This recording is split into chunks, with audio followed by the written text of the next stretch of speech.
Assalamualaikum warahmatullahi wabarakatuh. Saya Muhammad Farhan Amiruddin. Di sini saya akan membahas apa itu komponen perencanaan usaha, sistematik perencanaan, need analisis, implementasi, dan evaluasi usaha.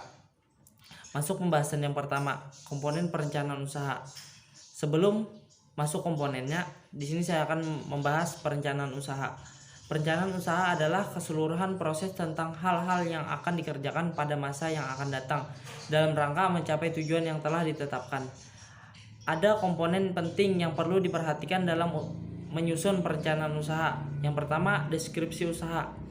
CV komponen perencanaan usaha yang pertama dan menjadi bagian penting dalam sebuah usaha yang dijalankan, yaitu adanya deskripsi usaha. Deskripsi usaha sangat penting karena bisa menjelaskan kepada pihak yang terkait mengenai penjelasan usaha yang akan dijalankan.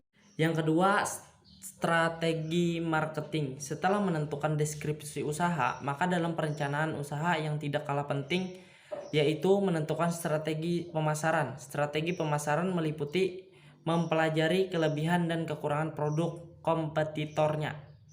Yang ketiga, riset pasar. Melakukan riset pasar dari produk yang akan dihasilkan merupakan salah satu bagian penting dari perencanaan usaha. Riset pasar meliputi mempelajari selera konsumen.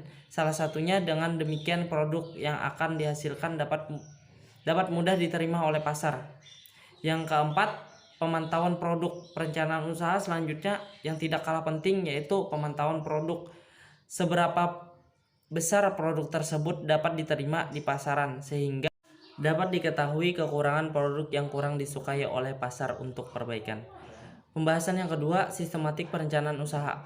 Terdiri dari halaman pembuka, ringkasan eksekutif 2-3 halaman yang meringkas rencana bisnis secara lengkap, analisis industri, deskripsi perusahaan, rencana produksi, rencana operasional, rencana pemasaran, rencana organisasi, penilaian risiko, rencana finansial, lampiran, atau di dalam kurung memuat material pendukung. Pembahasan yang ketiga, pengertian analisis kebutuhan. Analisis kebutuhan menurut Daryanto dan Bintoro adalah kegiatan memilah-milah semua kesenjangan dan ketidaksesuaian antara yang dibutuhkan dengan apa yang sudah ada atau dimiliki. Sedangkan di dalam diklat analisis kebutuhan berkait dalam hal performa kerja sumber daya manusia. Kegiatan analisis kebutuhan merupakan kegiatan mengidentifikasi kesenjangan antara apa yang dapat dilakukan karyawan saat ini